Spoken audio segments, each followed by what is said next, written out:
It's interesting that you brought up Palestine because this was a question that was posed to me before tonight by a member. There have been two official Green Party statements on the situation between Israel and Palestine.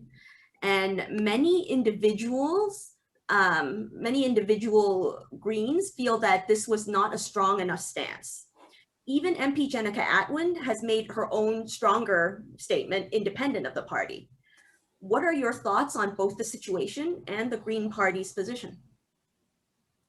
I would say for the situation itself, Paul Manley's chief of staff, Ilan Goldenblatt, wrote a fantastic piece about it, of being what it's like to be an Israeli Jew supporting Palestinian rights.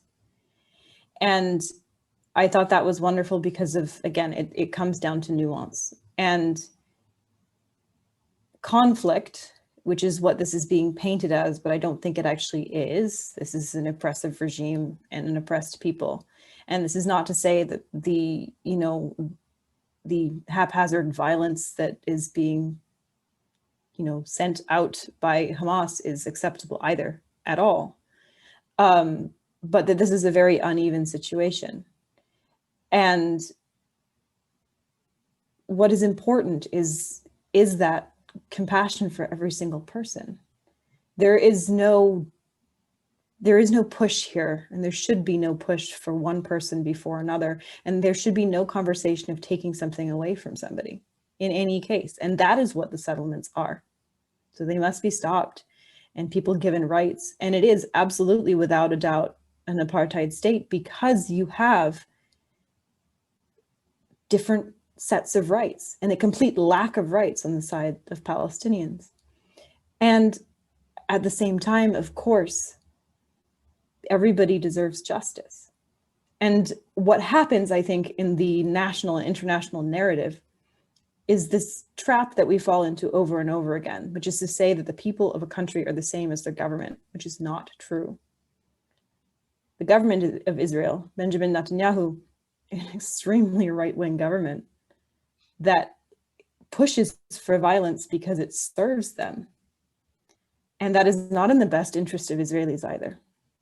And when I attended COP25, I attended as a guest of the state of Palestine. And half my family is Jewish.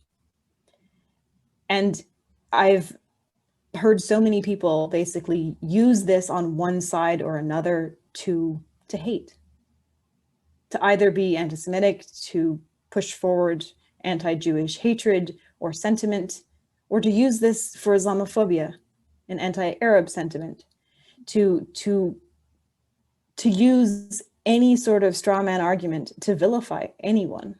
And that's not at all what needs to be done here. There is a solution. It is decolonial. It is not recolonial. It is not imposing things, but from the ground up, everybody that wants to live together to make sure everybody has health care, everybody has food, water, shelter, health, it can be done. And there is the ability for that. And right now, what stands in the way is colonialism and a colonial regime. So I don't particularly agree with the official statements that came out because I don't think that they cover what's going on, and they definitely don't come across as having the heart needed. And I worry that that's because of fear, because there is so much tension, that this is portrayed as conflict of one or the other, that you have to pick one side when there don't have to be sides, because it is a fake is the wrong word, but it is a constructed scarcity mindset, as they all are, saying that somebody will have to lose out here. And that just plainly isn't true.